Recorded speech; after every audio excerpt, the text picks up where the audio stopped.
Virtual Racing School was developed to provide support to the next generation of sim racers. No matter if you're a rookie or veteran or what car or track you'll be racing, our goal is to provide training every step of the way.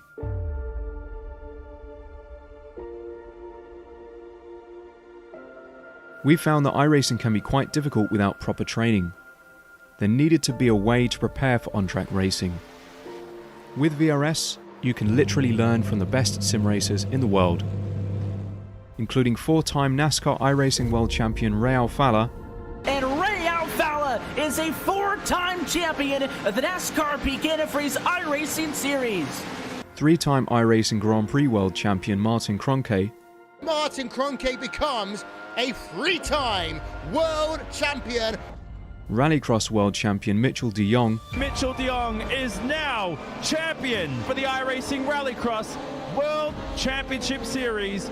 And many other top sim racers.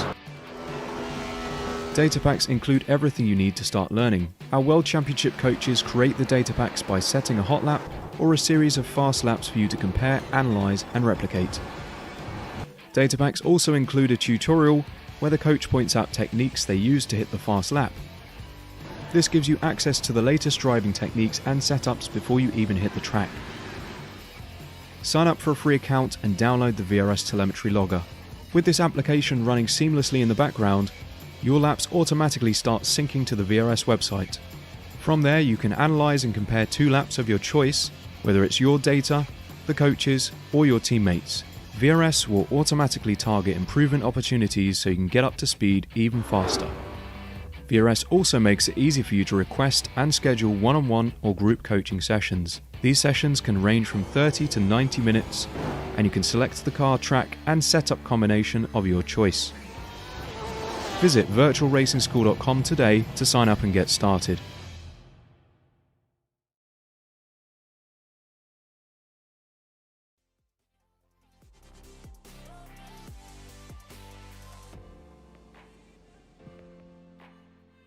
Howdy, howdy, howdy, everybody, and welcome to the Apex Racing Academy Formula 3 series here live at Imola for another great day of racing in these F3 cars. I'm Austin Knight. I am joined by Sam Fitzpatrick, and we have not Marco in the booth, Samuli joining us in the booth as the person behind the controls, and we're here live on Apex Racing TV.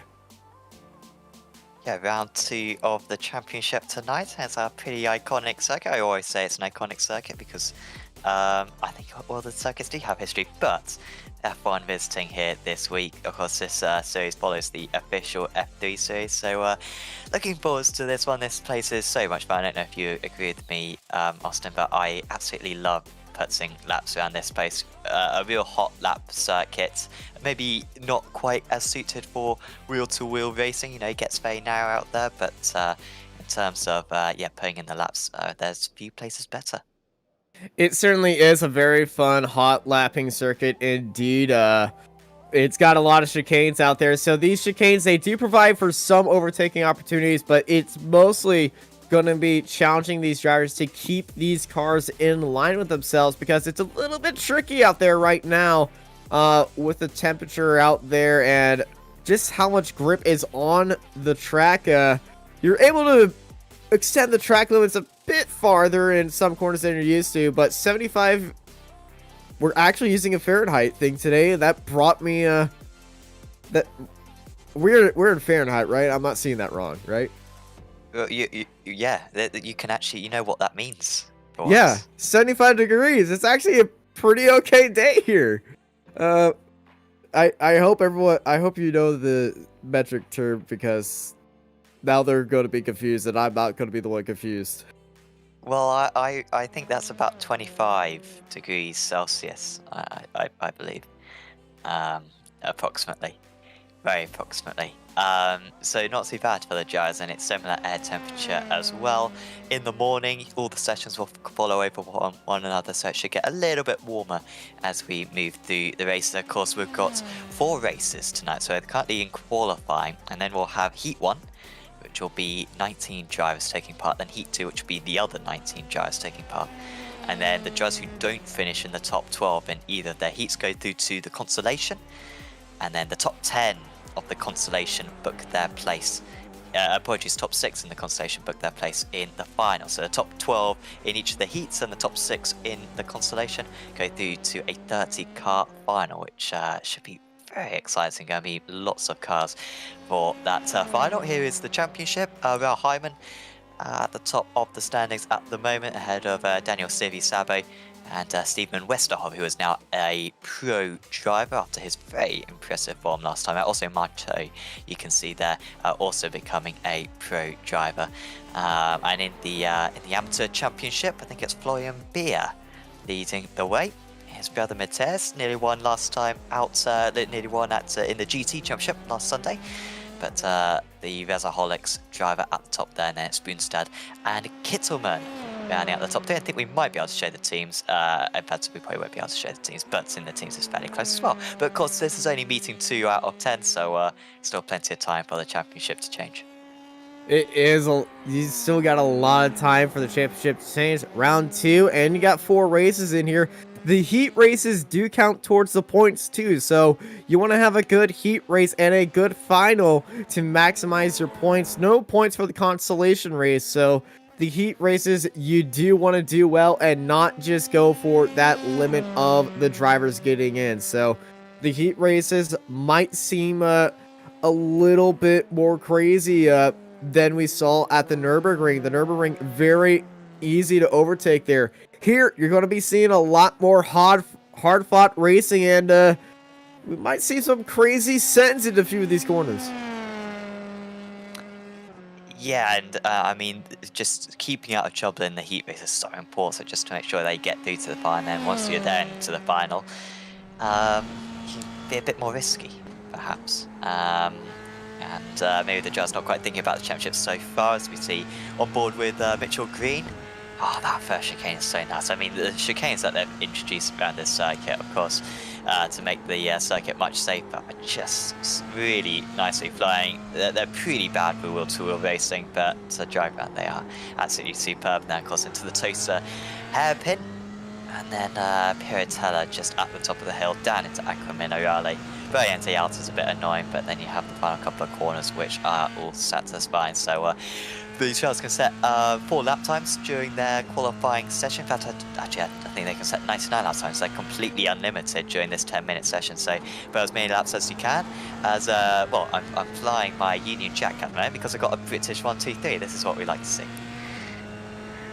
I would prefer a different flag being up there, but you know, I'm not supposed to be biased about my home nation. Unlike somebody. Oh, it's good. And Dreda jumps up there into second place. As Brian Crone, apologies, Austin. I was just going to say, Brian Crone is down as an Irish driver. I'm pretty sure he's German, so apologies for that one. Not sure how that happened.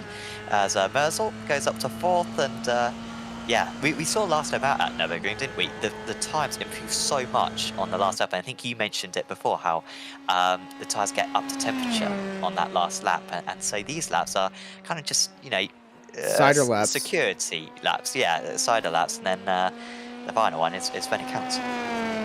Yeah, and I'm also very excited that the tire model has really come this far. You're about to witness a new model coming in, the brake model, that's being introduced on the Spec Racer Ford series in Season 3, where you're going to have to start heating up your brakes and monitoring those temperatures. And I believe they're going to be first putting that on the Spec Racer Ford before implementing out. So, yeah, if you want to have some fun right there, go to Spec Racer Ford next season and experience the new brake model coming to iRacing. And you know, these red hot brakes gonna need to cool down very soon, and it's gonna be very crazy to see that coming to iRacing. That sounds mega. I knew that they were making some changes to the Spec Ford, but I didn't know they were making those changes. About time. And of course, I've seen many drivers believe that they're warming up the brakes on the formation lap. You can't actually warm up the brakes. The brakes are always the same temperature. Now you can. Now you can. Turn 1, my goodness, that is going to be an absolute mess, isn't it? And then honestly, later in so- the race, depending on the circuit, just overheating the brakes. Those top cars are going to be so finicky now. Which, you know, is going to bring even more skill into this service and bring it closer to real life as it is. Because I remember I had to do some brake temperature monitoring when I was racing in USF 2000, and it was absolutely crazy when they're like, okay, if you're on the straight and it's below this temperature, you kind of want to drag the brake to heat up these things for the first few laps, but don't do it too much or else you're going to start witnessing some brake smoke. And I'm like, they didn't teach me this in karting. Yeah, not quite something that you have to worry about, is it? Apologies, we're getting quite distracted, but I mean, imagine if you can change brake pads during like 24-hour races. That'd be incredible, wouldn't it? Anyway, we're looking forward. So we've got a very good race anyway on our hands. As Lost the Jazz have returned to the pits, so they kind of filled up with fuel. In fact, they were limited to 4 laps. Apologies. Yeah, so, it was a 4-lap limit. Yeah, so everyone's done those laps now. No one wanted to split their times, but well, I guess a couple more. Rock and Buck, for example, still split in a time. Hey, Smith, after 3 invalid laps, put in his only valid lap to jump up into 16th. So that's going to put him into a good spot. And, well, qualifying is done. And let's go to heat number 1 as our drivers are getting ready for this grid. QT Marto starting up there on pole, followed by Mitch Green, Jordan Kelly, Brian Kroom, Simon Brunstad, Daniel Stevie Sasbo, Steven Wersterhoff, Florian Beer, Adam Coles, bye-bye, Will Redford, Justin Negrete, Daniel Costa de Silva in 12th place, Christian Engelhart, Alok Eikenar, Jack Reeve, Derek Holland, Steve Brown, Matthew Gilbert, and Ismail Arifag at the end of this 19-car grid here at Imola. Heat number 1, top 12 advance. And this is going to be setting the tone for this entire afternoon. 15 minutes going up onto the board. I got to say, I'm excited for this. Yeah, watch out for that first chicane. It can cause quite a few problems on the 8th lap. A few drivers, I'm sure, will be skipping that chicane as well. But as long as you're in the top 12, you just need to finish in the top 12. And by the way, I believe some of the nationalities are incorrect, so apologies for that. I was about to point that out. I was very pleased about the fact that there are 3 Brits, but in fact that was a total illusion. I don't think any of them were Brits. Maybe one of them. So I'm still playing my Union Jack. But yes, ignore that. Hashtag blame Dane, not you today, because Dane did the project file. So the 5 lights are coming on. Everyone's at the edge of their seats as it is go, go, go here at Imola. And it's a good start by Marto up ahead. And we got contact and spinning and carnage on the straight behind. And that's Reeves spinning around. Had some catching up to do. Meanwhile, at the front, Marto still in the lead. Crone managing to get past Kelly then on the first chicane. But only just having that position really close between the drivers just behind. Poor start for Florian B. He's down 3 places from his starters. A couple of the drivers running wide. And Crone doing well to hang on to that position into Tosa. But they managed to avoid the incidents through the first chicane, at least this time round. Redford just going ahead of Coles as well in the 212. Kroon going very wide off the track right there. That'll be illegal in F1. But, you know, in iRacing, you go pretty wide. Oh, Negret's off and into the wall with Beard. Oh, no, this is a massive hit. 4 cars involved in this. Derek Holland involved, Beard, Negret, and Reeve. The entire back end of this grid is in shambles after this incident. Oh, it's just a car in front of him. Too much of spinning around, got onto the brakes, and then comes across the track. And 5 cars involved in there. They get a fast repair, but that's not what you want. That's not what you want. And speaking of not what you want, Green got into the lead. Marto went a bit wide, but Green went a little bit wide off there.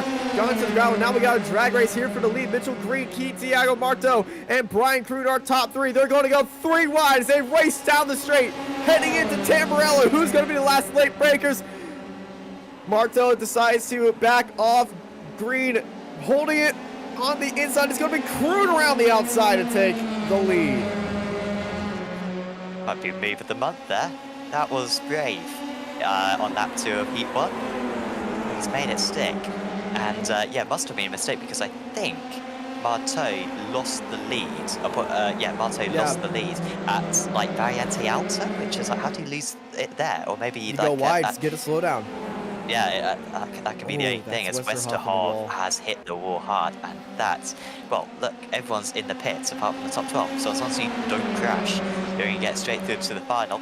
That's playing with fire right there, as Costa da Silva very tight around there. The double left-hander is the site of the first major incident, and then here is Aquamarine, one of the hardest corners in all of racing to get right, and they all navigate through here very wonderfully. And oh no, Marto's around an Alta. Oh, be careful, careful, careful. There you go. That is the 1, 2, 3 rounds. Yeah, 1, 2, 3. Pretty much all these drivers have had at least one off track right now. But oh, he was touched right there. Kelly. Not to name and shame, but it was Jordan Kelly. Well, Marto still in the top 12. He is being okay. The traffic that was in that accident is coming back onto the track now. So we're going to have some traffic. It's going to look like VLN later today. If you're in America. Tomorrow if you're not. If you're in the correct time zones. I was a bit confused for a second there. Oh, that's wide for Sippy Salzbo. Not going to be out there, and he's lost a place because of it. Iyenga to 9, so Iyenga up 5 places. We've got Costa da Silva up 4, Brown and Gilbert up 6 each.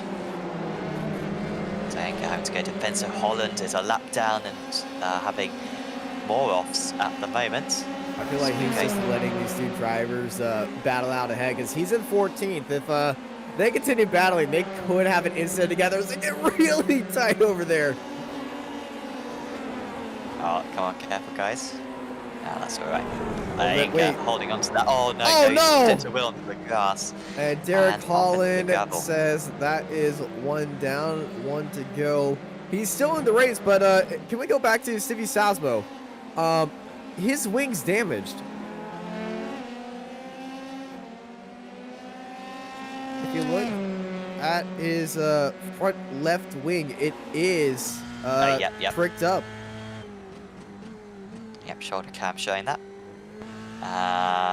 Yeah, that's going to be costing him down straight as we have a change for the lead. Green is going back past Crone, and Crone had pretty much no defense. That's the major overtaking spot around this circuit. Yeah, the draft's going to be strong. Massive here, but remember what Crone did to get that lead. If you're in a massive pack, the farther you are, the faster you will be, and Thiago having another incident in Tamburello. This time just going a little bit wide in the braking zone, and now he's dropped down to 8th. He's got Westerhoff behind him on track. Westerhoff a lap down, so he shouldn't really be looking in his mirror and concerned about him. The car he does have to be concerned is behind him is Stevie Salzbo. Remember, he does have that damage, but something might be wrong with his car, because he's been really off of his game today. So who was that? Was that Westerhoff? No, we're talking about Martino. Oh, yeah, you're right. I mean, he's had... he's off again! Yeah, well, at least he's track extending. Probably got a slowdown because of that. Yeah, that is a slowdown, but something might be up with his car. I don't see any damage on there, but he might have picked up some floor damage when he got spun around and went over the curb. And around is Gilbert. He's somehow kept that out to the wall. He's got a gap to beer. He's got 3/4 of a lap. Oh, Florian Beer. Remember, Florian Beer, leader of the Amps Championship. And by the way, fortunately our pro colours aren't working tonight, but we do have the numbers there. So if the drivers have a 1 at the front of their number, that means that they're a pro driver. If they've got a 2, that means they're an amateur driver. And you're probably saying, oh, Sam, Brown's got a 37. Yeah, I know. And the area admins are very bad at the job. Clearly didn't update his number in time for when he joined the session. And so he is, I think Steve Brown will be an amateur driver. Oh, Coles! Oh, that's wide and Coles. into the wall. No. Oh, he's tapped the wall. Ooh, that's close. Damage, though. Retry. He's got and damage another on one. that wing. And What's that? it's Holland, his teammate. Both the Indy Autosport cars in the wall, the white and the red. Man, they are not going to be having a good day here. And I know they added these chicanes to slow the cars down and make the track a little bit safer. I've been seeing more incidents of these chicanes than any part of the track. Yeah, it's true. I do wish iRacing gave us the alternate layouts of these circuits, kind of give us the fast Tamburello corner. That'd be superb. A bit like we got Classic Monza, of course. Green is holding on for dear life. It seems like if you're in the job, that's an advantage. I don't usually think of that as the case in this car, but especially around a tight fiddly circuits like this. But is it an advantage to be behind the car ahead? Does this circuit lend itself to pack racing, Austin? Pack racing does work out here. You just got to be in the draft and be able to keep the draft in there. But I know some of these drivers are. Green. It's looking a little bit loose right there. And yes, we know that the flags are wrong. You don't have to keep messaging me on Discord. Oh, no, you mean getting harassment? Oh no, Gilbert's off! Gilbert, another spin, kept it out of the wall though. This is going to be a tricky rejoin. Is that track clear when it comes back on?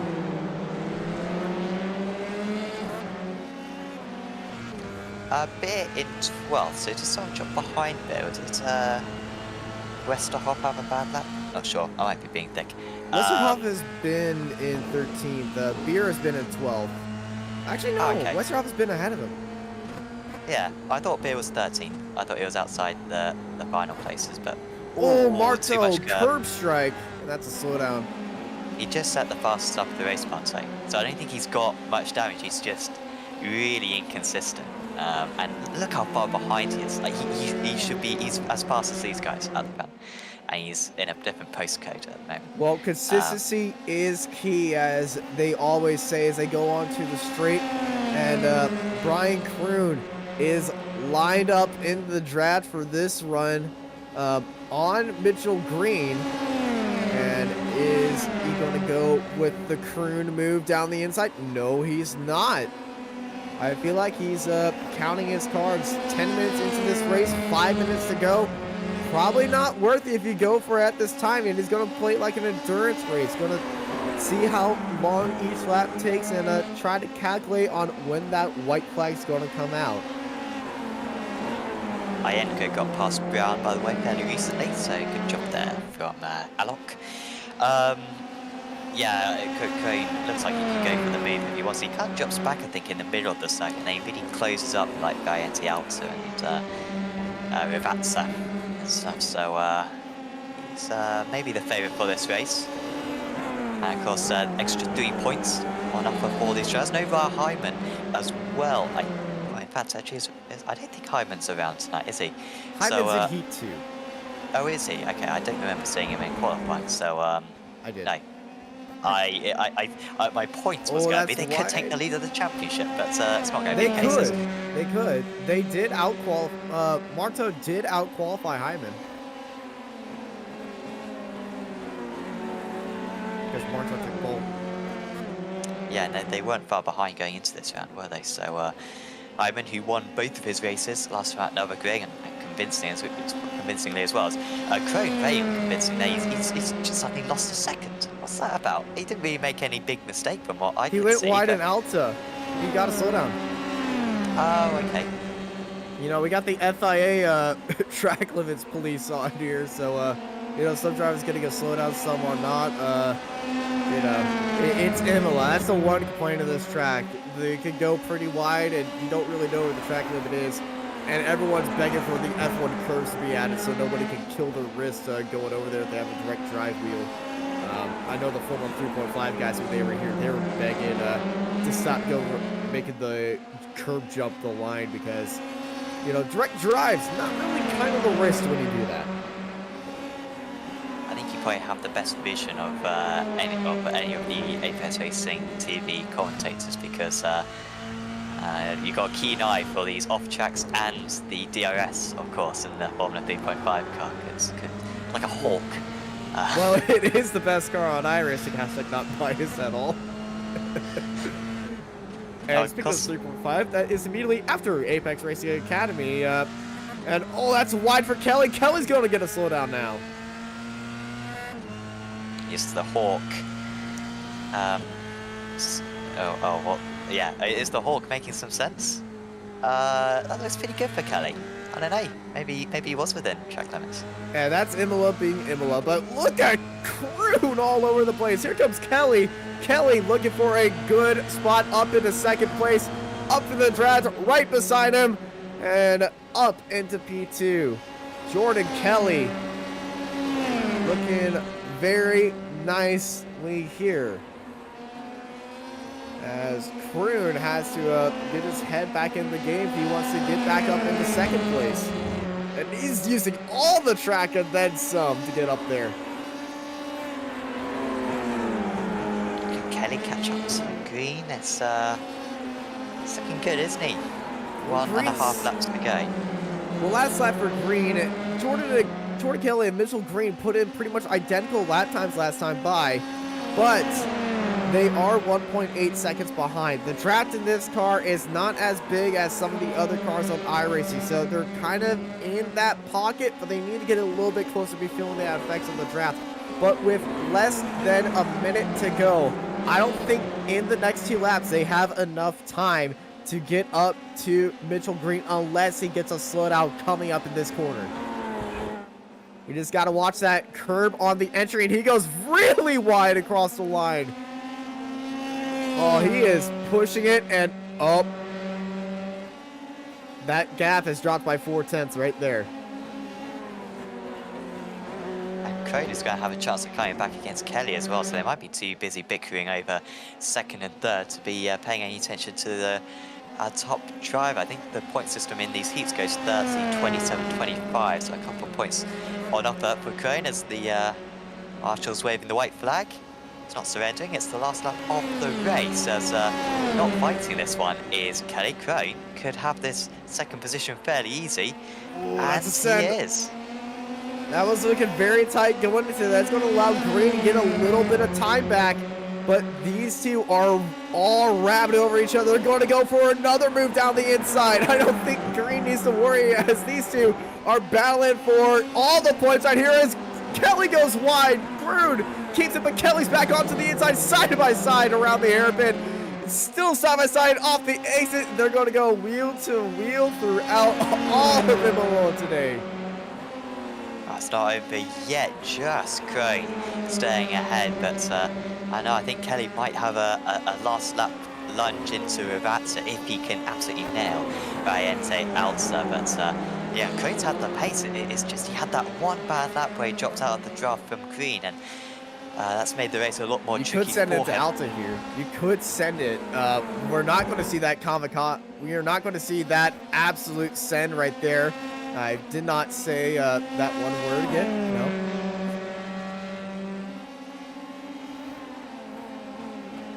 But you could absolutely send it in there. We're not going to see that probably in the final round or the consolation race. We might get a glimpse of somebody sending it through Alta.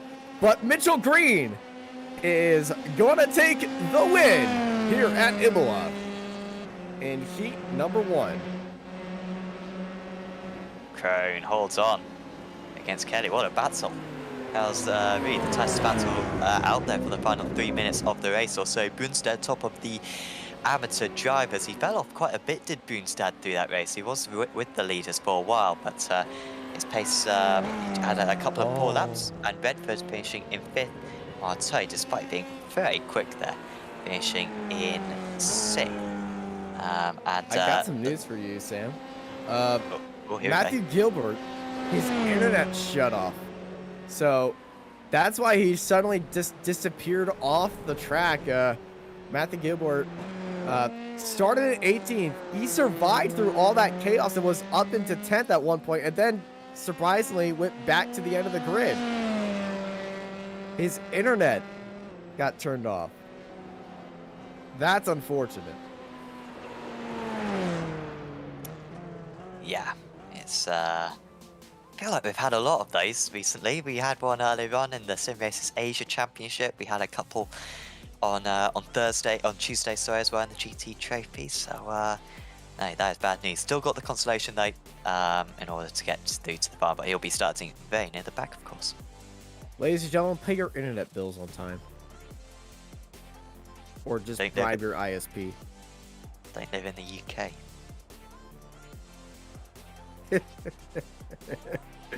Well, race 1 results. Mitch Green takes the win. That is right.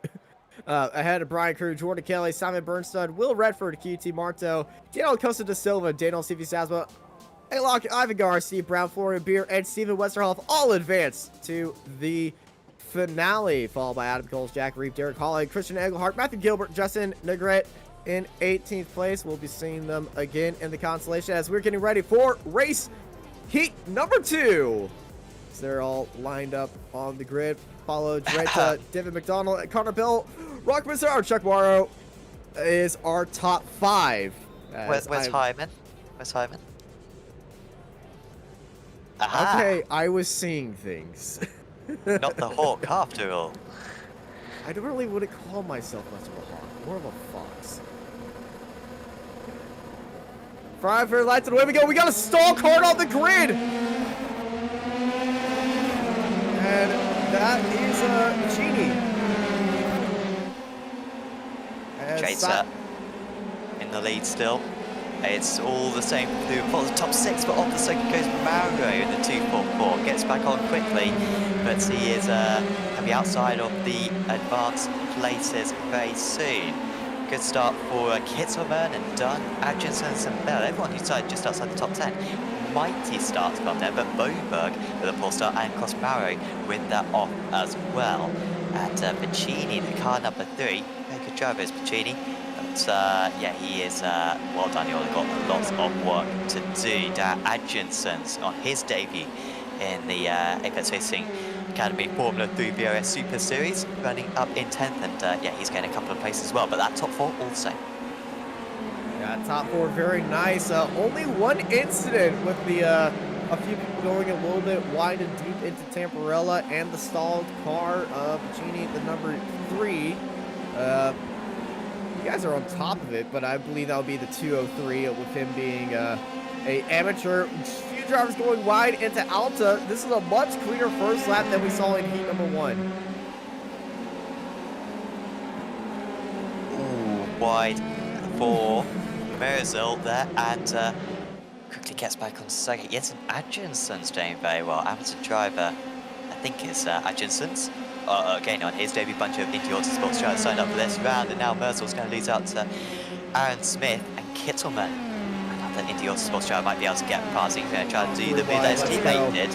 Ryan Crone earlier on, but he hasn't got enough overspeed to make that one work. Now they're going to lose each other a bunch of time around this part, really slow over the curves, and Dunn is trying to take a bunch, but Dunn can't do anything with it, and Bell now is stalking up to these guys. The 222 machine quickly makes up 1 position, and after all of that, it's oh no, and Bell's round. Is he going to hit anyone? No, he just skids off to the side. He needs to watch his reach one, but he is clear behind him. But that was some insane side-by-side. I know I kept having a little bit of my sound going in there. I'm just excited to watching the side-by-side racing coming through here.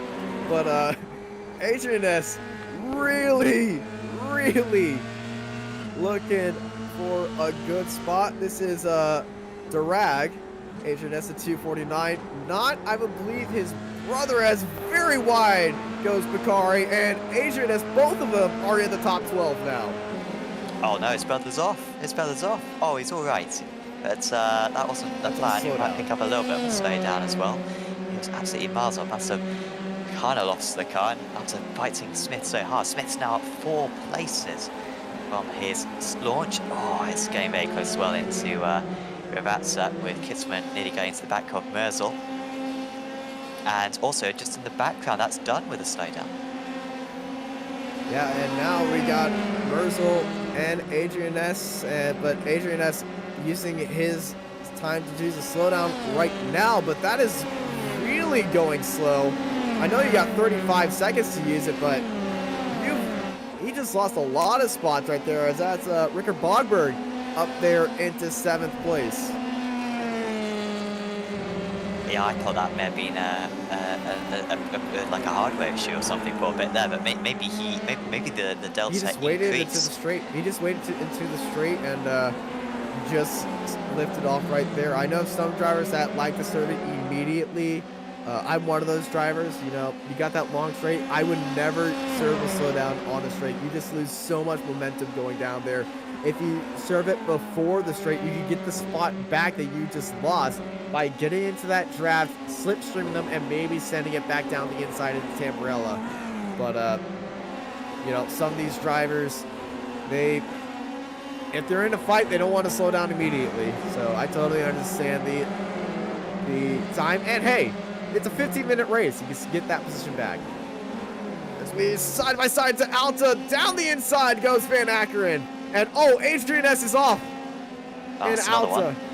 And that was a oversteer correction. He goes off and he has to preserve a slowdown. And I believe Chuck Morrow does not. And here comes Morrow looking down the inside. They both go inside line. So it's going to be a very deep corner for both of them. Had to see instances like this for Jensens, but that rear end seems to be connected to the steering wheel. He's all over the place, and now Mario is going to take advantage of this. Mario, who started up in 5th place, of course. He qualified 10th overall, but went off at the first chicane, and he's just been recovering ever since then. He's back up into 10th, and now Jensen Adjustments isn't far ahead of his brother Dara, 2 places separating those two, who of course were top 2 in the ARL GT Championship Amateur earlier on in the season. Unfortunately, Dara having a couple of issues, but he's still going for that title win. Yeah, trying to replicate that success in this series. Mario will be looking ahead to Shane Dunn ahead. Pretty dull out in the lead, by the way. Drake's is now 2.5 seconds ahead, lapping half a second faster than everyone else. He is on a different planet at the moment. Yeah, he is seriously putting on a hot lapping show right now, and you know, I feel like if you want to see more of Dreda doing some hot laps, I say you hashtag go sub. I don't know what that means. He has it written on his car. Okay. I thought that was a thing that the young people are doing now. I was born at 70, by the way, for those who don't know. I've also just realized I've got to turn off trading pates. Oh, well done. There was a bit of an incident just back there for Adjinsons and also Van Ackeren. And unfortunately, just missed a move as well for Mario. So Mario's up into 8th, he gained like 3 places on that lap. Dunn's in 9th, and also here comes, so this is Jensen Adjinson, so it was Dara Adjinson who had the problem. I imagine we'll get a replay of that in just a bit once we've seen this overtake for Jensens, and yeah, so they both just got past Dunn there, so Dunn maybe not quite with the pace of Mario and Adjinsons. But yeah, I wonder what happened to Dara, and I think Van Ackeren had like an unrelated problem about midway round that lap, but they both went down the order at similar times to one another. So yeah, this happened to Darren, and no surprise, it's at Acrominerale, such a common spot for trouble. Yeah, he's gone wide into that AstroTurf, and he's got sent for a ride. Does not hit the wall there, but he did pick up some damage on the front left of his wing, so he's going to be struggling right there. A few drivers ahead of him having a little bit off tracks here and there, but he is going to be struggling and limping around this track now and hoping for something massive to happen ahead of him. But at this point, it looks like we might be seeing him race immediately after this in the consolation race as he dropped underneath that 12th spot.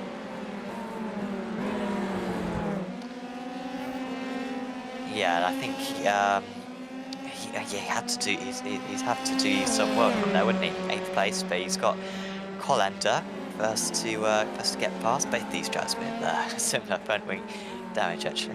Actually, it's maybe that front wing's alright for Colander, I don't know. It looks a bit spiky. As wide goes Dara, and he might pick up a little bit of floor damage as well. And that's not what he needs. I wonder if that front wing is costing him. Yeah, the front wing is absolutely not helping him in any left-hand turn, which, you know, as a counterclockwise circuit, there are more left-handers than right-handers, and that usually is never a good case when the primary flap of the wing is really hurting throughout most of this track. So, and it's a medium-speed corner track, so aero is going to be very important, and that's just so unfortunate for him.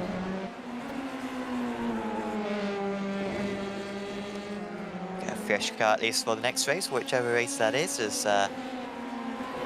Now Atchinson's trying to come back against Barry. These guys both a bit out of position. Bayberg's done well actually. He's got back up in 7th place. Bayberg had a poor start. Down to about 10th place. So he's back up to 7th as McMullen now has an off, and that's probably his chances of getting in the top 12. Suffering quite a bit there. And he might lose out as well to Atkinson, so he has enough overspeed to get past him there. No, he can't. McMullen, here he goes. On the inside and out, but he's going to lock it up on the apex and just let Atkinson's buy right there. It looked like we were about to see a epic send down the inside as McDonald and Bell swap spots. That came out of nowhere. Maybe that was a slowdown. Because those two had like a second between each other, I think. Well, not anymore. McDonald losing a lot of spots in places. Well, just one spot, but did lose a lot of speed and time. He might have gone a little bit wide through Tamburella and might have had a evening with the curb, as I remember these curbs are absolutely notorious for just upsetting one of these guys. Shout out, by the way, we'll get this one open and done with nice and quick. SDK Gaming, because, well, due to ourselves, we've managed to slightly jeopardize the overlay, so apologies that we got no flags, we've just got no pro and am. To be fair, I was taking him through it, so I think I should take just as much responsibility. His kit's all burnt. Oh, Kevin, what's that about? Come on, mate. Not too much buster coming out of there. Yeah, and he's lost. Well, that's just absolutely disastrous fun. He's down to 9. Oh, he was trying very well just before that. Anyway, but SDK Gaming, as long as you're not stupid like us, is a superb piece of software, which of course enables you to display this lovely overlay that you can see up on screen. Use images however you want. You can customize the timing tower, the battle box, and absolutely everything as you wish. So do check out sdk-gaming.co.uk in order to get yourself a subscription. And if you're not a fan of the timing tower, and if you're a fan of the NASCAR ticker style, they do have overlays for you Americans who love the ticker at the top. They do have overlay styles for that you can customize, show different graphics and everything for, and all that is available on sdkgaming.co.uk.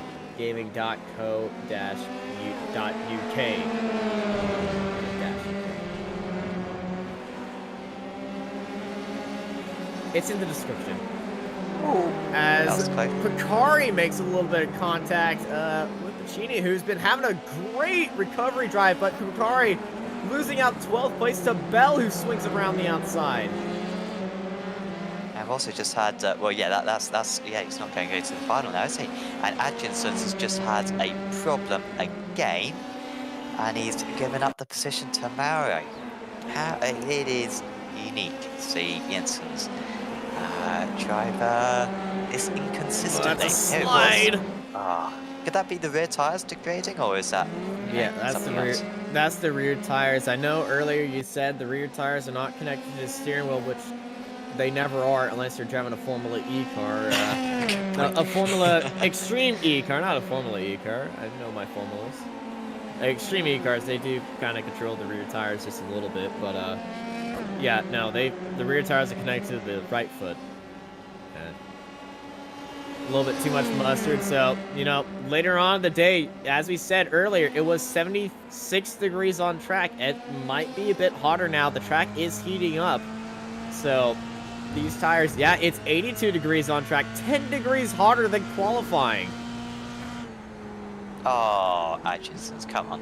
He wants, well, those two want as much screen time as they can get. Crashing left, right, and center. We're not showing you, mates. Not this time.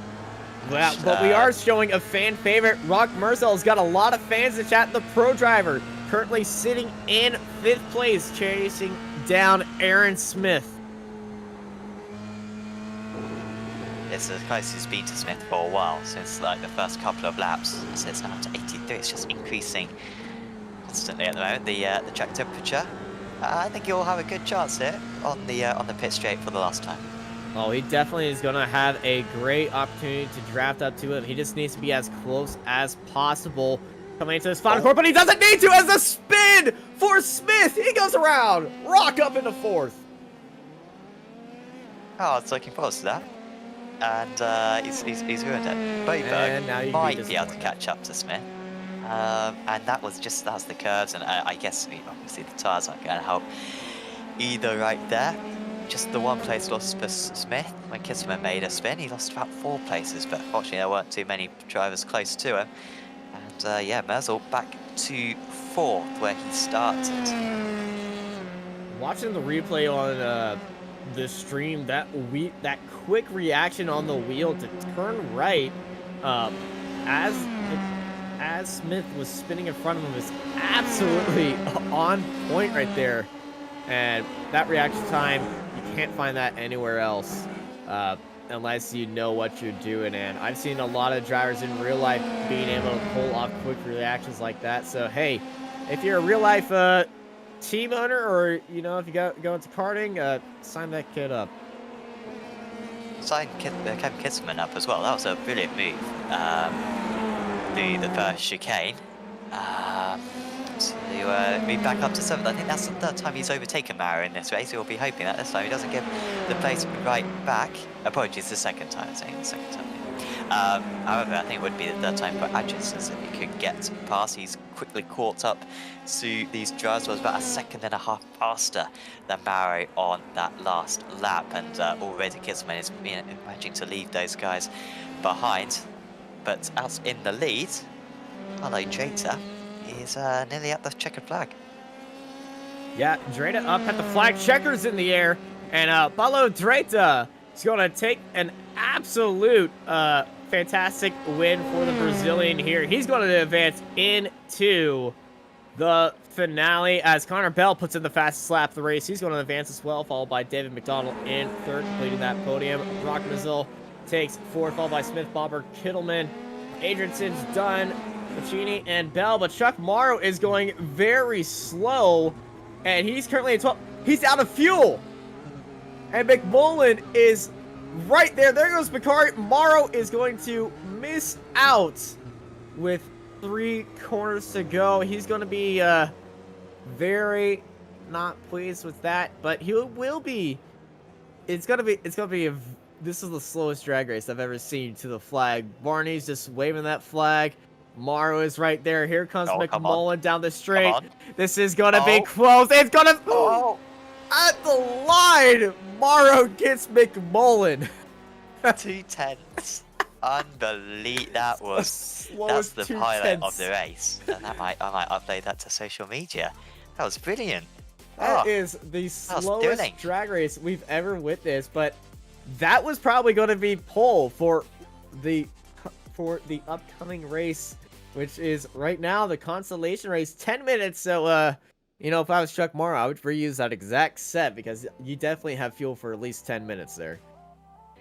clearly he wasn't using the Apex Racing Academy sets. That's a good segue there. Of course, Apex Racing Academy with 29 data packs available with setups, driver tuition, group coaching sessions, solo coaching sessions, all that jazz. And you can check them out at apexracingac.com. Some tuition from some of the absolute best coaches in all of iRacing. And yeah, thanks for them for sponsoring this series, of course. As we see those results, and already the constellation jars are gridding up. Yeah, the constellation grid. You know how I was talking about the slowest drag racing meaning 1 or 2 spots? Well, it's meaning more now. It's a completely different row. Adam Coles is going to be starting up on pole with Chuck Morrow on that front row. Right behind him is Jack Reeve and Damian McMullen in 4th place. Followed by Holland, Collander, Egelhart, Van Ackeren, Gilbert, Rocketbuck, Negrate, Carter, Arafag, and Adriansons at the back of this grid. And every one of these drivers is an amateur driver. Top 6 advance. 10 minutes on the clock. Let's go racing! And it's a bad start up in the back of the field. A lot of wheel spin by one of the cars. I believe that is Holland. And that is Coles and Chuck Morrow. Morrow looking down to the inside. He's going to send it into Tamborello, but Coles around the curves gets bumped up and a lot of carnage. Chuck Morrow goes off, avoiding that. And now he's being dropped down to 6th place, and now might actually be 7th. So that's Adrianson's getting a great move, and now it's Reeve leading ahead of Coles. Oh, Coles absolutely messed that first corner up, didn't he? Oh, and in the background is Adrianson. Does he get hit? No. I think that's too much mustard right there. He has got to produce an incredible drive now to get back up into the top 6. It is competitive out there. These guys going for every position possible. And you can see the top 5 kind of got away a bit. Van Ackeren up into 5th. Van Ackeren was very good, remember, in his heat race. But he's also glitching in and out, I think, on the server at the moment. The front 3 really close. They've got to make sure, though, that they work together. They cannot afford an incident, but Coles is looking very aggressive, as he is going to go for that move at Variante Alta. Oh, he backs out of it, but now they're almost coming to a standstill, and this is just inviting more drivers up. The top 6 now all in a group. Yeah, top 6 all in a group. Coles all in that draft, just side by side, can't really get beside it, can't really get behind him. He's going to send it around the outside, and Adam Coles back into the lead.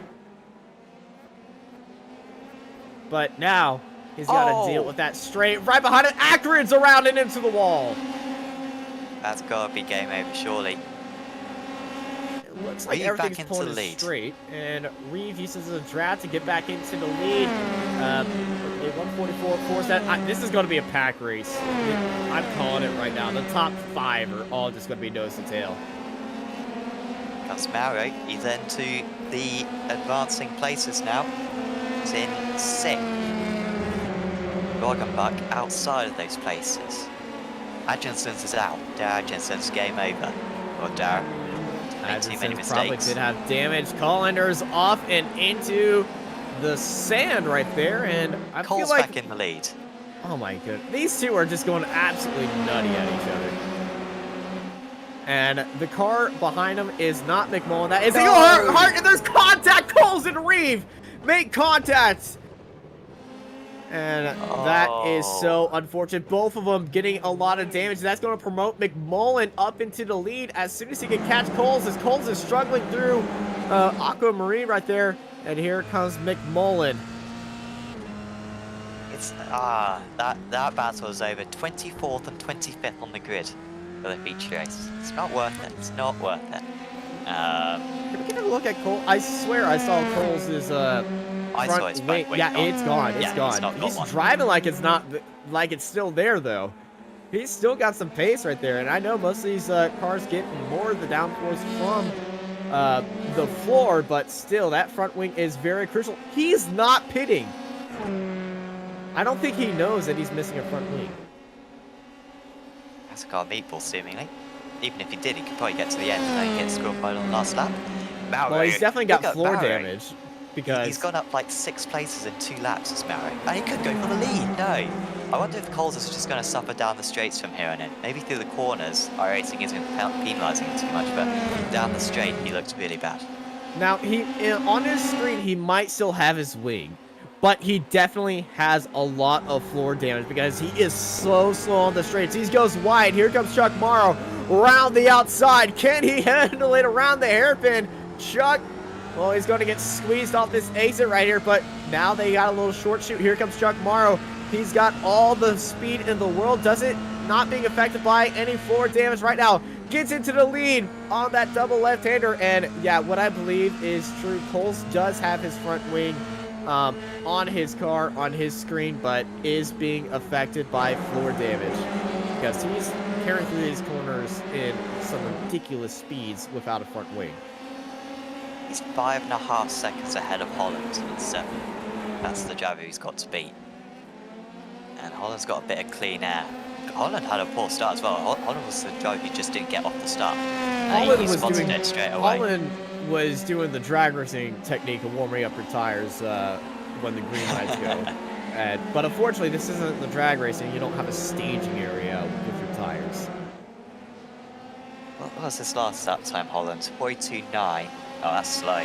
Okay. Oh, I think that must have been a particularly slow lap there. He'll improve on that as the race goes on. Marrow in the lead. Oh, good job. As Coles might be done here by McMullen. McMullen straight past.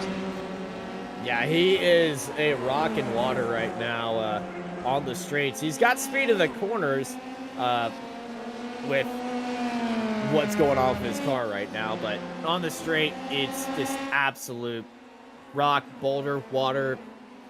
He's got cement shoes, and he decided to go for a swim. But behind him, Collander goes off and into the wall. Oh, done so well. Oh, has he been Holland! hit? Holland's joined him and hit him. Derek Holland has hit him.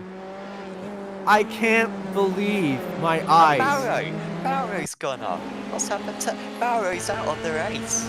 What is happening what just happened in the past minute? Here's Derek Holland going very deep and oh no. Oh no, what's the chances? Right there. Exactly the same. And then we go back. The AJR racing driver, Chuck Morrow, gets into the grass, going into the left-hander, loses it. No damage for our former leader now, but he's now behind Adam Coles and Damian McMullen. And McMullen is off to the races right now. He's got a good drafting partner of Adam Coles right behind him, but Coles Coles can't win this race. Can't win a race with the amount. He hasn't got a floor. He does not have a floor. That floor is resemblance of a Dorito chip. And here comes Chuck Morrow using all the draft that he can. He's going to get right beside of Coles, back into second, and he's got some speed. He's using the draft of McMullen. Just look at the speed he's gained off of there. Side by side, diving into Tamburello. Chuck Morrow back into the lead.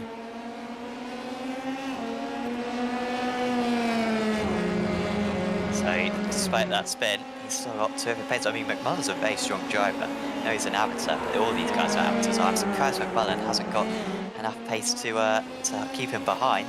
Well, Chuck Morrow is actually the highest rated, I-rated amateur in this field, but, you know, you usually do not go by I-rating when you're just racing wheel to wheel with somebody else, and he's got some pace right here. He's got some damage, McMullen. I mean, this is weirdly. I mean, he's just lost like a second and a half the four corners, and he can't pull away from Coles either. So I wonder if he's got like some steering damage. I know if we go on board, there's an easy way to tell if somebody's got floor damage.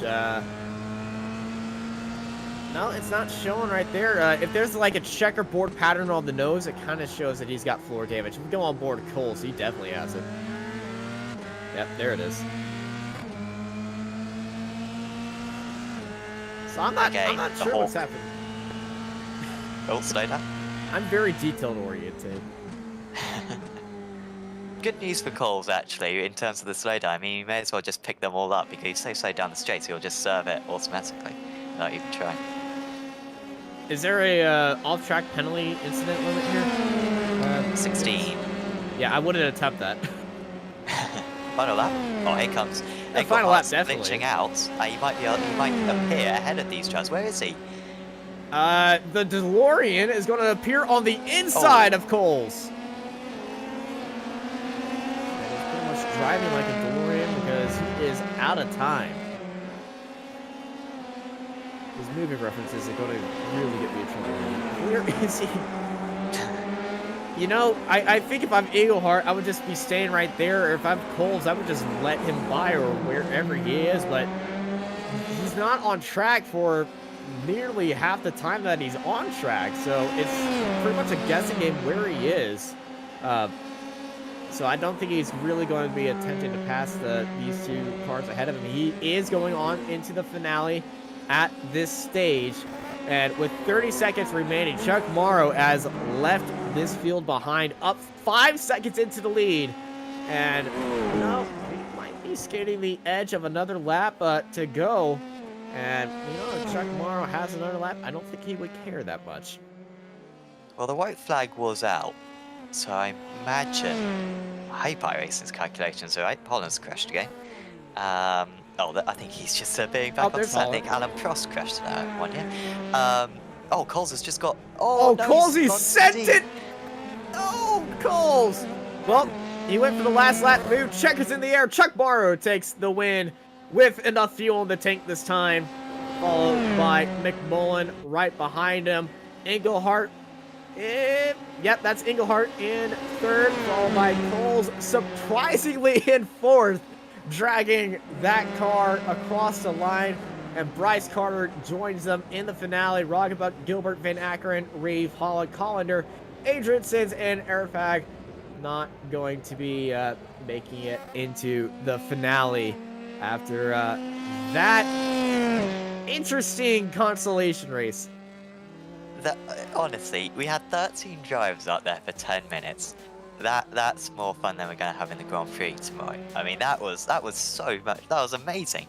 I felt like a proper, 300-kilometer race there. I didn't know where to look next. We had mistakes from drivers. We had overtakes. We had drivers running without half the car, driving around. It was so good.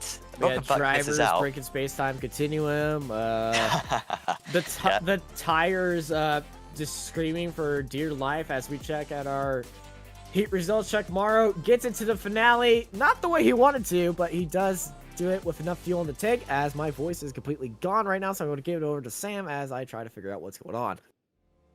Yeah, do you have strepsils over there? Maybe Austin's going to get a strepsil now. Chuck Morrow, yeah, at the top. I mean, Morrow was like third with 2 laps to go, so Morrow was lapping like 3 seconds that fast than those other guys. What a crazy race. Jamie McMullen was in second, there's Christian Engelhardt, Adam Coles in fourth, Justin, Justin did say how to, Negrete, there you go. Justin Negrete there in fifth. Bryce Carter in sixth. Last of the qualifying drivers, Alexander Rockenbach just missed out, unfortunately. There's Matthew Gilbert, Rick Van Ackeren, Jack Reeve, Derek Holland, Nicholas Collander, Dara Adjinsons, and Ismail Arafag. I'm not sure if Arafag actually took the start or not, but he certainly will not be taking part in the feature. So this broadcast is also sponsored by Virtual Racing School, as is a few of our series actually on Apex Racing TV and on Apex Racing League, and we are going to show you a little bit of a trailer for them during this warm-up before the final race of the evening, just to explain what Virtual Racing School offers. So we'll be back with you in just a moment on Apex Racing TV. Are you new to sim racing, or maybe a veteran struggling to reach the next level? Have you ever wondered how the aliens reach impressive lap times that seem impossible to achieve? If so, you're not alone. Most drivers reach a certain level and get stuck. But getting faster on track is easier than you think. VRS coaches are some of the best sim racers in the world and offer one-on-one driver skills training at affordable rates to help new drivers learn the basics and help experienced drivers break through to the next level. Are you ready to get faster and get off the iRating roller coaster? If so, VRS one-on-one personal training is for you. If you've invested in your equipment, it might be time to invest in yourself. Just go to virtualracingschool.com and sign up for a 30, 60 or 90-minute session with one of our world-class coaches, and you'll learn exactly what to do for faster lap times and more podiums. Are you spending a lot of time looking for setups and struggling for faster lap times? Are you tired of searching online for answers? Would you like to get setups, analysis and tutorials from some of the best sim racers in the world like Raul Falla, Mitchell de Jong, Martin Krunker, Josh Rogers and many more? If so, virtualracingschool.com is the answer you've been looking for. VRS data packs provide hot laps from our professional coaches for you to analyse and replicate. They provide tutorials that walk you through the fastest laps and what the pros did to achieve the best times. And they provide the setups you need to ensure your car is competitive in both oval and road racing. If you're ready to get faster and reach more podiums sooner than later, just go to virtualracingschool.com and sign up for a free account today.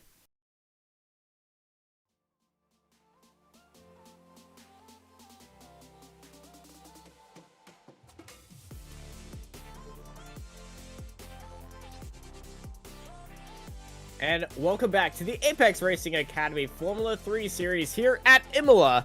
After a very fantastic first 3 races, heat number 1, absolute chaos. Heat number 2, a little less chaotic, but still a great race. And then the consolation race, man, we pretty much locked 14 drivers onto the grid and just said, hey, fight it out, and it pretty much ended up in a cage fight. Yeah, cage fights look like kindergarten compared to what we just saw. No, it was good fun though, wasn't it? Now this race, I mean, we've got twice as many drivers and 30 cars around this circuit, Austin. That's a lot. So that's far more than we had for the heats, where we had 18 each, and then in the constellation we only had 14. So I wonder how the drivers are gonna deal with this, as of course the track just gets hotter and hotter. It's up to 84 degrees Fahrenheit now. Yeah, this is the track temperature. It's going to be even hotter at the end of the race. So these guys, they were dealing with a lot of grip at the start of the day. It's constantly changed. That's why this warm-up is so good, because earlier on in the day, they were dealing with 70-degree temperatures. The Heat 2 guys, just a little bit higher. And then the guys who just got in the constellation, they're dealing with 80 degrees. And so this warm-up really getting everybody onto the same page. And of the drivers that are taking part of it, I'm seeing a lot of them who were not in the track in the constellation race, as the warm-up is finishing up right now. Let's take you on to the grid here with Sam. Yes, Mitch Green then on pole position, and Paolo Drater alongside the 2 winners of their respective heats, but Drater probably looks a little bit more convincing in his. Brian Crone lines up in 3rd place against Connor Bell. Jordan Kelly looked very quick in his heat. There's Dave McDonald, Simon Brunstad, Rock Merzel, Will Redford and Aaron Smith rounding out the top 10. Behind that it's Ki Tiago Matu, Ricard Boberg, Daniel Costa da Silva, Kevin Kitzman and Daniel Civi Sabe. That's the top 15, and I'll let the other drivers cycle through for you. But yeah, 30 drivers for this one, and some big points on offer. 40 points for the race win, and most likely whoever wins this race will be the championship leader after the first couple of meetings. So plenty at stake. That's Mitch Green on the pole. Yeah, very fast grid up right here. 5 red lights are coming on. You can't see the end of the grid as they're on the curb, but it's green, green, green. A lot of smoke in the air, but everyone seems to get off to a clean start, immediately going into a long snake drive, trying to get as much draft as they can down that straight. Look at the fight for second. They're going to go 3 wide as Green leads out Drana, Crew, Bell, Kelly, McDonald, Bristle, Bursa, Redford, and Smith are top 10, but in the ground goes Kelly as he's off of the gravel. Bunch of wheel spin on the cool tyres, and Kelly, he was one of my favourites for the podium, having an early spin right there. Crone also going off the circuit. Has Crone hit the lot of wall? smoke. Oh, there he is. And around goes Costa Kevin Kittleman, who is spinning around in front of us right now. There's so much carnage in this opening lap, but it's only been actually just 2 to 3 cars spinning, but a lot of impactfulness right here as we look at the map. And Richard, oh no, Mitchell Green's off the track as well. That long left-hander being very difficult through Aquarel, and Brosak gets the sharp end of the stick right there. But McDonald and Green contact, they go straight off into the wall. And it was someone else, but no, it's just those three of the top 5 there going out. Oh, poor McDonald's. And that was just Green getting back on course. And it's driving into the back of him, seemingly, at least from you know, the corner of the camera angle. And the front guys now super separated. Jata was personally my favourite. Anyway, he looked really strong in Heat 2, but who knew what was going to happen? This race just opened up for him massively. Merzel up 5, Redford up 5, Silly Sabre up 8, so too is Jensen Adriansons as well. So huge changes, and it's the chaotic first lap, which we were kind of hoping wouldn't happen. Everyone in the top 10 has gained at least one spot.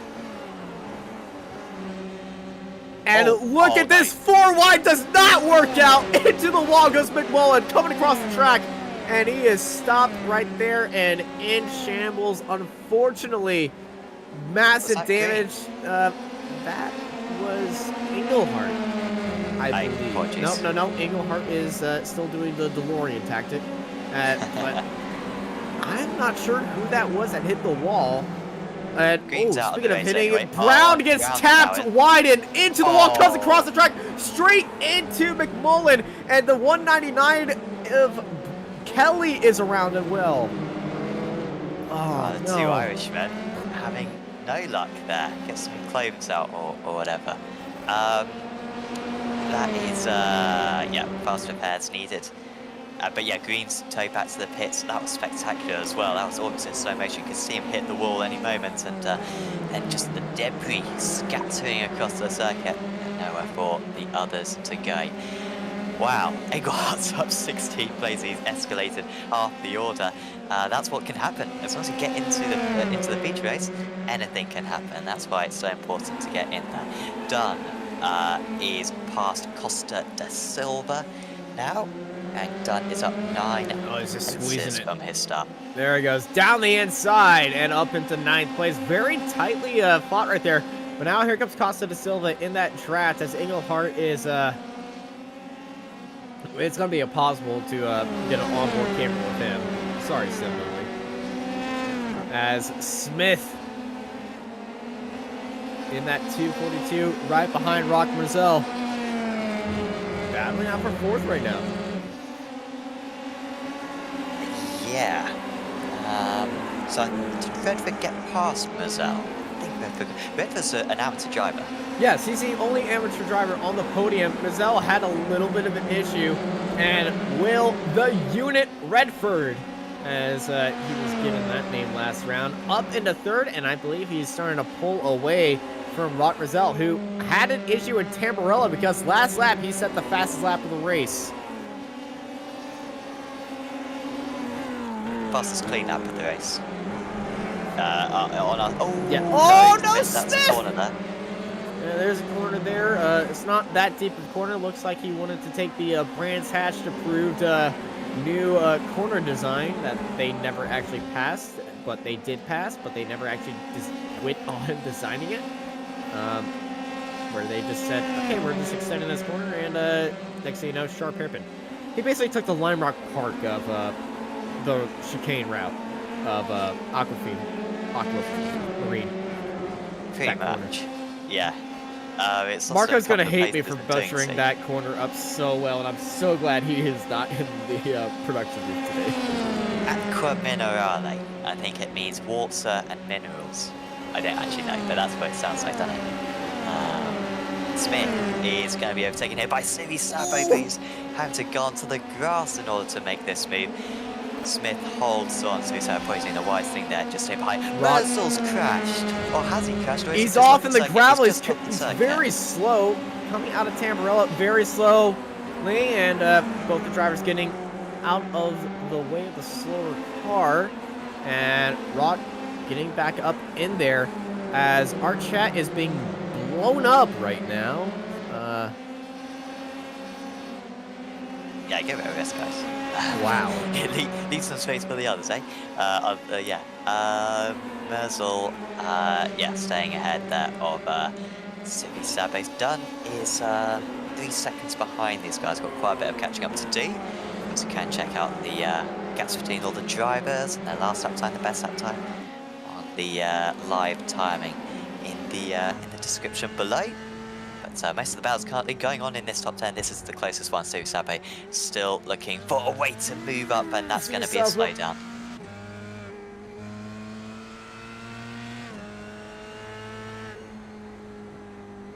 Oh, And yeah, that's a slowdown being served right there. He is going to be getting that speed back, but it's going to be very hard for him to really get up to this fight ahead of him.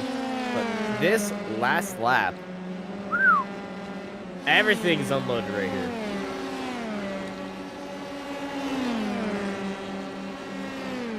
Martelli doing the customary fast lap of the race.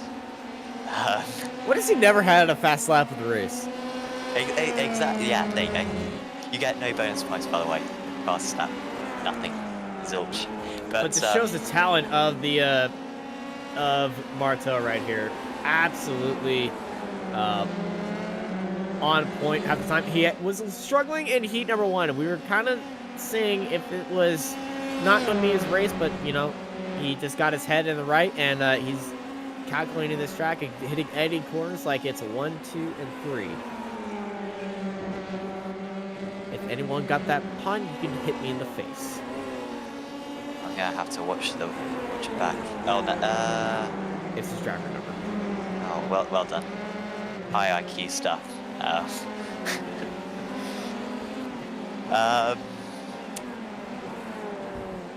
Smith.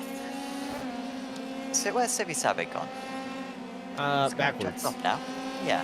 That's right with him before. Oh, He had that slowdown, remember. He had that slowdown. Yeah, of course. Yeah. And Costa da Silva has a slowdown as well for going that wide, and right behind him is Shane Dunn, who's up 8 spots, about to be 9 spots, depending on where Costa da Silva is going to slow up at. But, you know, you could really serve that slowdown in very well going into the corner if you just brake a little bit earlier. Yeah, it kind of serves it for you, doesn't it? From what I've experienced, it kind of does it for you quite a bit. Adrian slow down as McDonald on the comeback chair. I thought McDonald was out of the race, but he's actually doing fairly well. He's up into 12th place. Remember, he was hit off by Green, the Acqua Minerale, on the first lap. So he's one of the fastest drivers out there, McDonald. He should have probably best part of the second lap on these guys, or certainly half a second lap on these guys. So he should be able to get past them fairly quick and then try to catch up to kind of that Merzel Siri Sabe battle, but might be a bit more tricky. He's gaining a lot of these guys though at the moment. Costa da Silva going defensive against Dunn. I think he did recently make this move, did Costa da Silva, so he's trying to pull away, but Dunn is having none of it. And into Piratella, they are side by side. Kittelman right with these guys. He's got absolutely nowhere to go. It's just too narrow. And yeah, McDonald's catching these guys by about a second per sector at the moment. Just staying ahead and avoiding contact there was Costa da Silva. But back comes Dunn. And if you're the outside driver into this position, it's going to be just close. Can't do anything. Neither of them are letting go. And I told you we were going to see this in the finale. Send down the inside at Alta, and Kevin Kittelman got some contact right there in his front left wing from the outside driver, and I don't think he really got major damage from there, but it was a little bit of a nick he got, and unfortunately that is going to be hurting him in the long run as Marto and Redford battling it out for third. Not much of a battle as Thiago Marto, the Team Shiju driver, jumps up into third, but here comes the unit. Redford trying to hold it around the outside.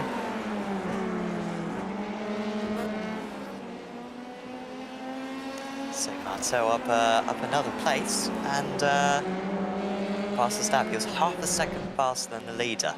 Bad news is he's 5.5 seconds off the lead, so could get second as well. Just checking things a little bit. You could see that flashing up on the position box. Marto is absolutely storming along. Hopefully he will just keep it clean from here on in and get a good podium. McDonald's almost past Dunn in the background. I think McDonald might be able to get the move done into Piratella, which would be pretty impressive, and I think that is what he's done. He's up into 9th position now. Is the 106 as Simi Sabo, just highlighting red, but he's alright on his way. And off goes Dunn, coming back across there, almost gets into Another driver right there of the 207, Daniel Costa da Silva, has a round of Alta. They come across it, across the nose. Goes Shane Dunn. Too wide into that corner, it's a smart set. Yeah, that was Brunstad, who originally tried to hold it down the inside. It had Dunn go across his nose. He might have some nose damage after that, but he's got Beer ahead of him, which might incentivize him to go chase down the car ahead. No, Brunstad's in the pits. Now, I am an admin, so I should be able to see how many incidents he's got. 6. Are you an admin? No. I'm just looking at our beautiful SDK telemetry stuff that tells... No. That is not accurate. No one's on 16, though. Yeah, no. He just had damage. Right, okay. Yeah, that's why he's in the pits. No, I would assume that would be why he would be in the pits. He just had a car fly across his nose. Yeah. Bell. He's just run wide, and he didn't have a very good last lap. He was 1 second behind Jater, but Jater on course to do, of course, what Hyman did last time, win both races, which isn't exactly too strange because, you know, you'd expect the fastest driver out there to win both races, but of course he didn't get pole position. It was Marteau who got pole position, but since then, Jater's been definitely the best driver out on circuit. He's 7 minutes away from taking home those all those 70 points on offer. A lot of points on offer right now as Tiago Marto racing it across the line. 7 minutes remain here in Imola.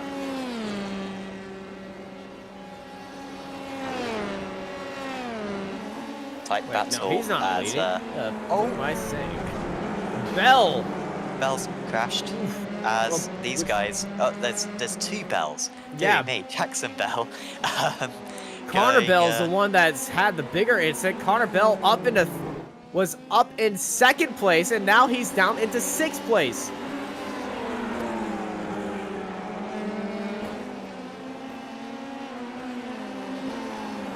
What has happened to the Canadian? You know, he was looking very good. I know he had that one poor lap a couple of laps ago, but that's been about it for Bell. So that mistake has really come out of the blue. And it'll be ringing alarm bells in his ears.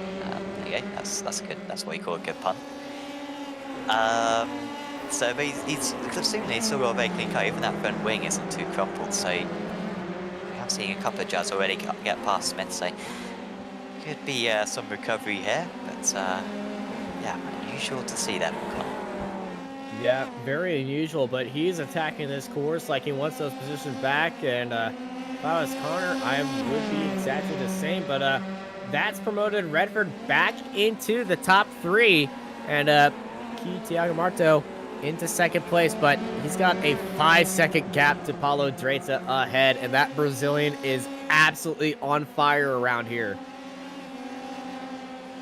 Yeah, Marto's faster, but you know, when you qualify 12 places ahead of your rival, or 10 places ahead of your rival, it does make it a whole lot easier, doesn't it? And yeah, it's looking very good as here comes Bell, trying to make up one of the positions that he lost. This is the corner that, of course, he lost all those places at, but he's around the outside. Brilliant move there. That move always looks so spectacular from that angle. Because it's very tricky to realise the gaps between the jars. It looked close, and I imagine it really was there. And Bell back up into 5th. So I've got Adrianson's up the road. That is 2.2 seconds. That'll be pushing him. He'll need low 36s in order to catch up to Adrianson's. And really, only Marceau has been the driver who's got anywhere near that. Absolutely, and Smith has been having a very good day, up and down kind of, but right now very good, up 4 spots, and currently in 6th place as Connor Bell gets up there in a 5th after losing that top position that he had in the podium, 2nd place. One of the top positions, not the top position. The top position be where Dreda is, but no one can touch that guy. No. Good battle. So we're going to go back to the other Bell, I think, because Jackson Bell is back in a battle. We just pulled away earlier on around Gaiente Alta, where Bell, I think, was making some contact with Joe, and I thought that was probably his race over, but he's still there, and he's actually gained places since. So he's in 15th and trying to pull away from Brunstad. Brunstad just had an awful lap. He lost 4 seconds that last lap, did Brunstad, for Hadeland Sim Racing. So he actually dropped back, and they've also got Mario, who won the consolation race. And how well has that turned out for Mario? Going to get a bunch of points for 17th. I think that's about 13 points I think you get for 17th. So that is a decent points haul for him. No points for the consolation though. Just you get points for heat and the final, as Costa da Silva is defending from Kittelman. It is him defending from Kittelman, as also Jackson Bell has just dropped behind Brunstad and Mary, and now Bell has gone into the pits. So I don't know what's happened to Jackson Bell there, but that might just be the end of his evening. Yeah, I feel like he's just had enough. 3 minutes left in this race, as Costa Silva just very close with Kevin Kittelman as he goes up extremely wide. He's going to try for the switchback, looking down to the inside, heading into one of the trickiest corners on iRacing, and Kittelman probably going to have a little break right here as Costa da Silva went over the curves and onto that AstroTurf right there, but he is able to stay in 10th place ahead of Kevin Kittelman.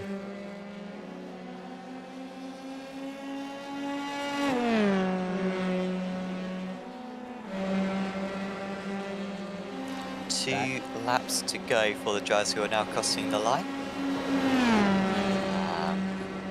So could still change. I mean, Drater's lead is now down to 2.8 seconds. Should be alright, but he's losing about half a second a lap. And, it is a half a second a lap. He is losing. Marto is on fire right now. Less than 2 minutes remain. About 1 minute 30 seconds. So they do have two laps to go. You're right. But oof. This is going to be close. Yeah, considering that Jata had a completely clean race. Like, literally, he was in the lead almost instantly, wasn't he? After the former race leader spun as Costa da Silva's just lost out to Kittelman again. But considering he's had a completely clean race, and Marto's gone through all the traffic that he has done, and yet he's got this close. It really does show the pace of the 1T3, who has got to be one of the favourites for the championship. He can just iron out those mistakes they had in the heat race.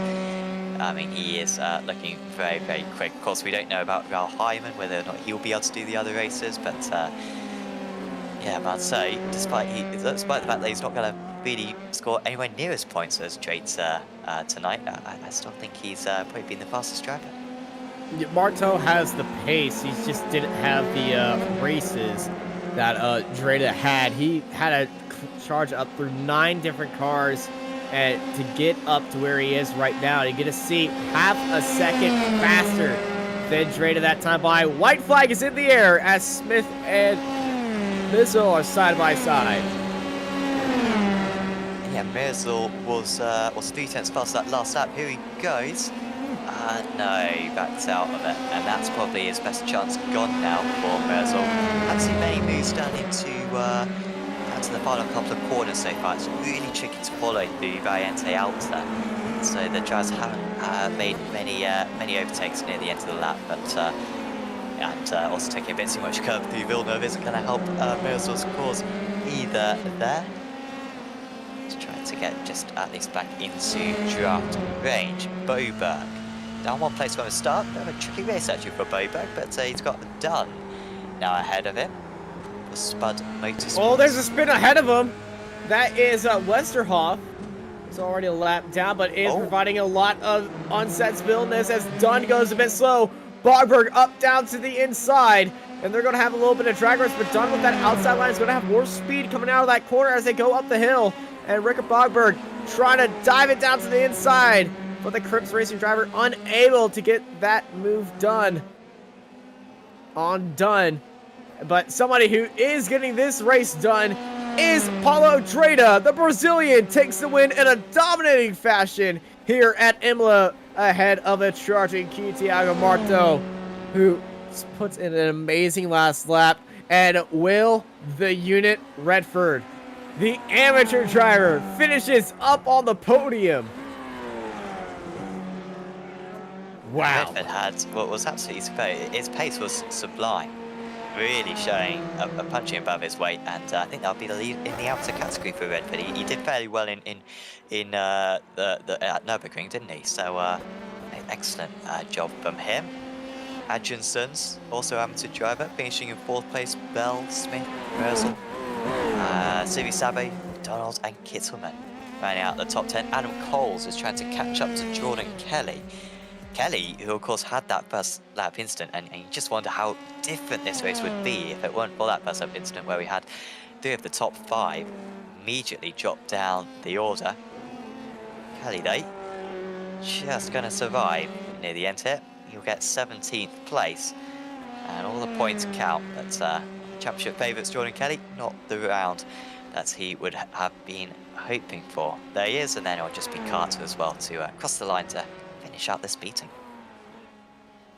Yeah, absolutely fantastic race out there for our top drivers, but oh my goodness, that opening lap got very crazy for a few drivers, and very thankful for a lot of the drivers. The top 10, top 10 absolutely blew it away right here, but I'm just looking through the field. We've had drivers that were up, multiple drivers that were up 10 plus spots. Adam Coles, Bryce Carter, Chuck Morrow, and Jensen Adrianses, all of them having plus 10 overtakes, as Sam has the final results.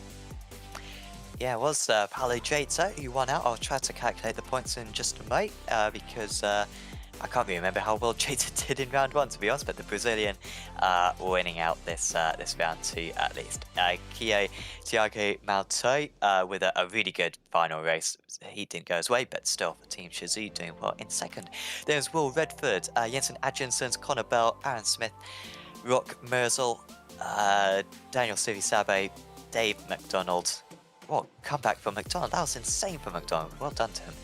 Kevin Kitzelman was in 10th. There was Daniel Costa da Silva, Shane Dunn, Ricard Boberg, Alok Iyengar, Chuck Mauro, Simon Brunstad, Jordan Kelly, Adam Coles, Bryce Carter, Damien McMullen, Stephen Westerhoff, Florian Beer, Justin Negrite, Jackson Bell, Steve Brown, Brian Crone, Christian Engelhardt, Mitch Green, who of course started from the pits, did Green, but had an awful first lap, Kai Bicini, and Brett Puncari rounded out the 30 cars. High attrition rate in that one. In the end, the top 23 scoring points, the bottom 7 did not score anything. So we've got a few interviews available to us. Austin, who would you like to have a chat with? Oh, there's so many to chat with right here. Now, I'm not sure a few of these guys, but I do know I am recognizing one of the names, and you know I'm going to go with the name that's on the podium. Let's talk to Will. Will, how you doing? Congrats on the podium, man. Hi guys, thank you.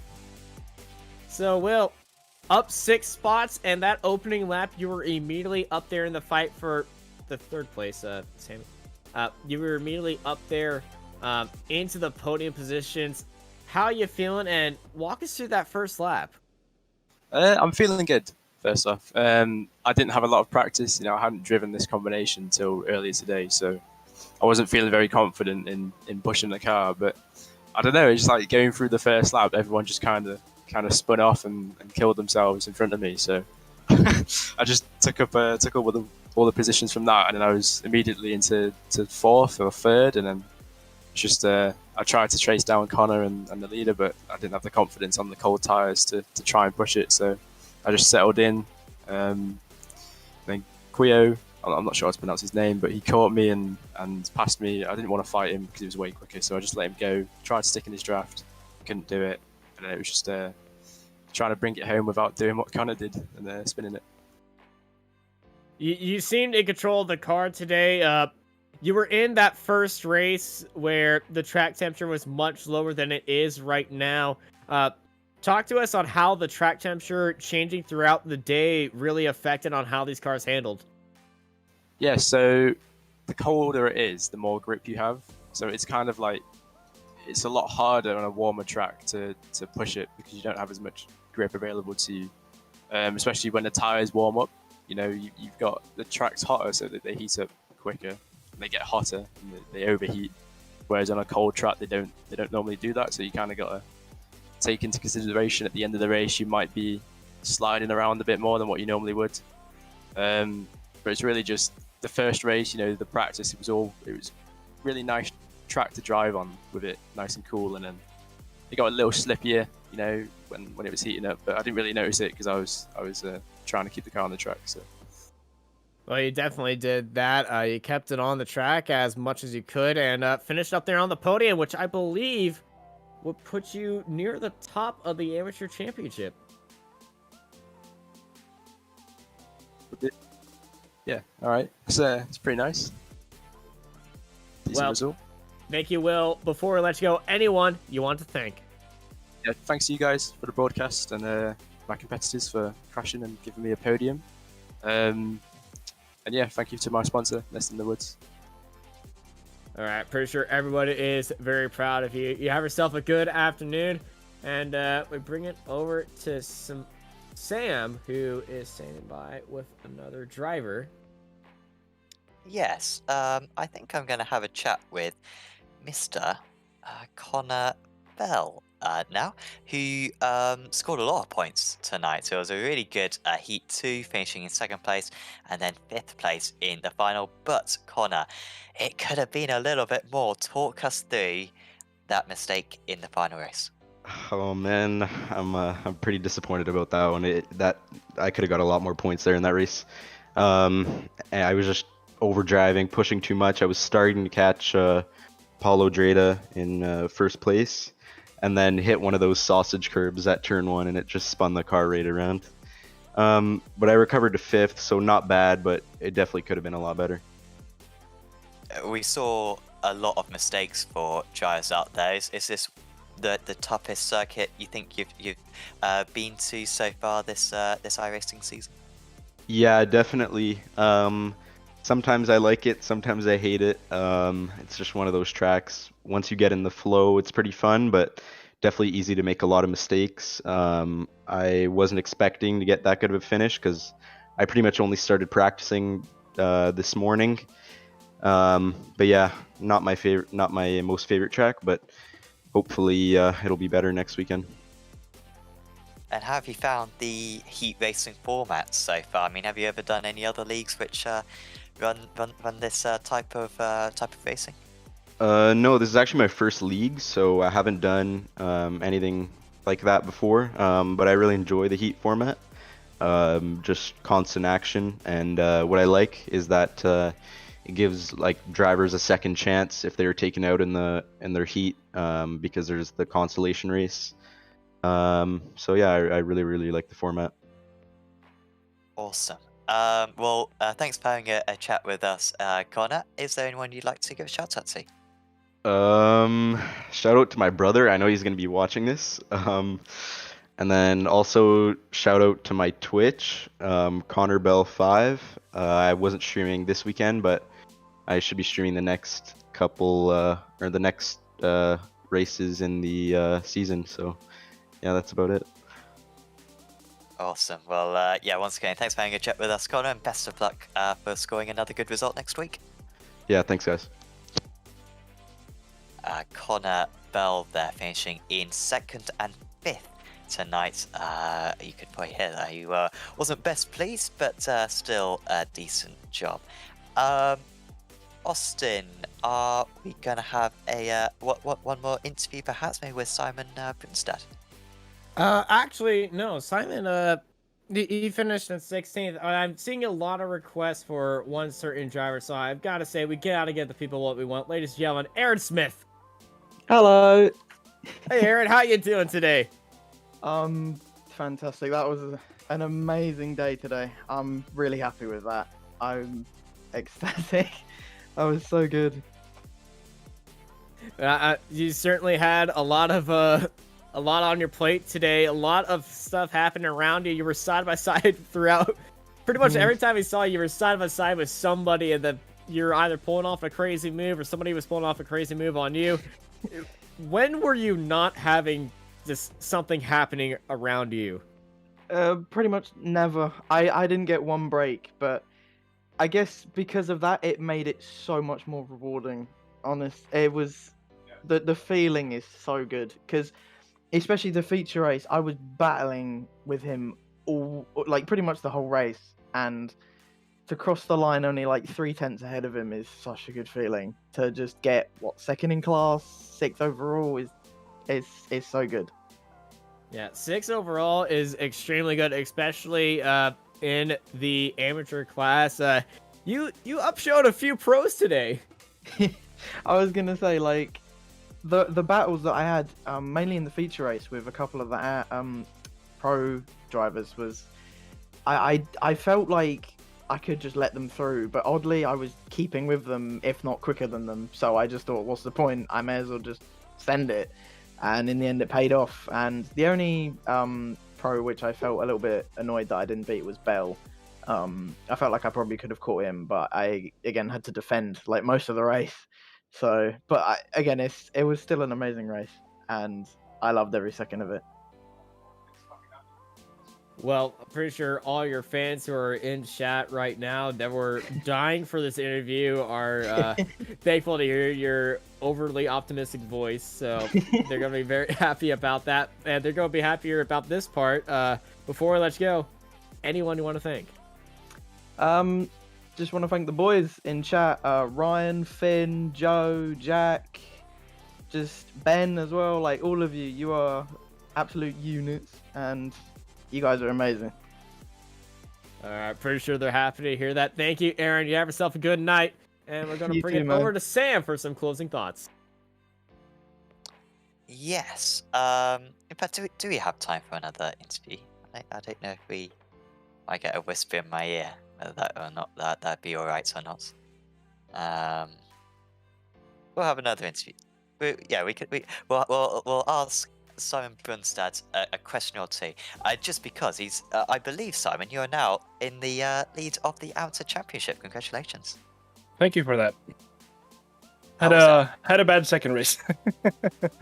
Well, yeah, I mean, race 1 was pretty spectacular. You beat a lot of pros out there.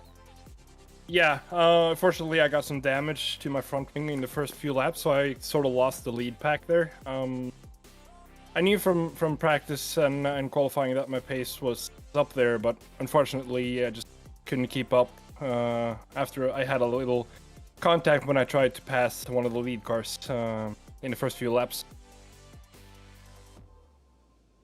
Yeah, and and then race 2, were you involved in quite a hefty incident out there, or? Yeah, several. Unfortunately, it's unfortunate, and I'm gonna look through it to see if any of them were my fault.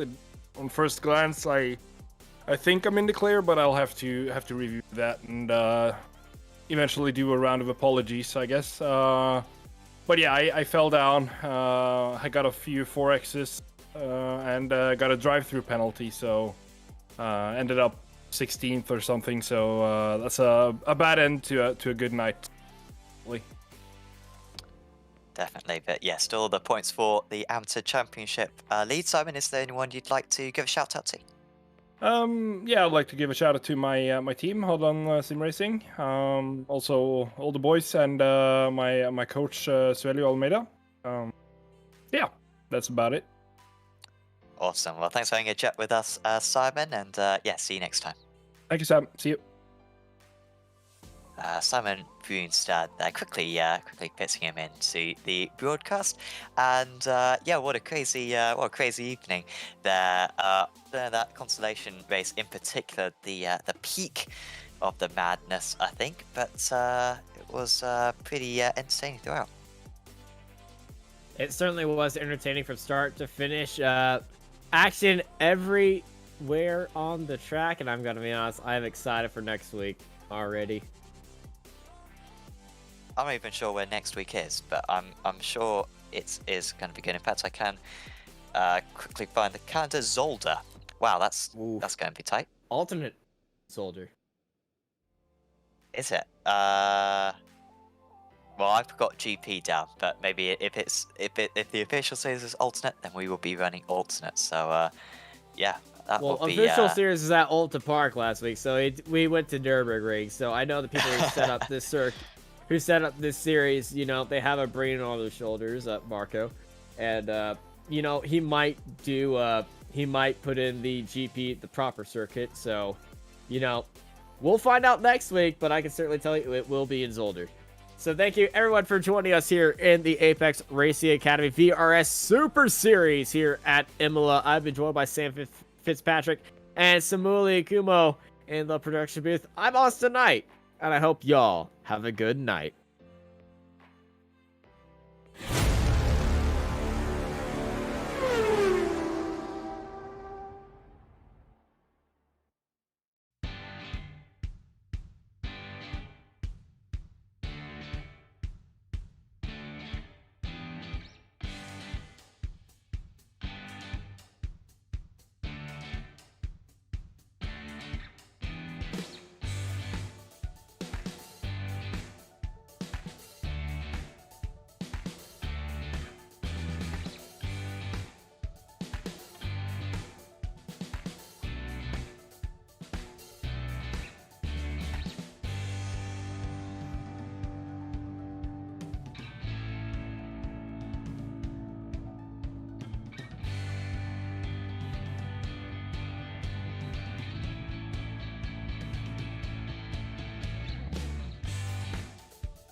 Virtual Racing School was developed to provide support to the next generation of sim racers.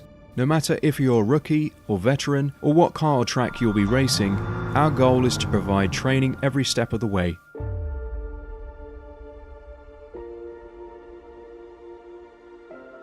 We found that iRacing can be quite difficult without proper training.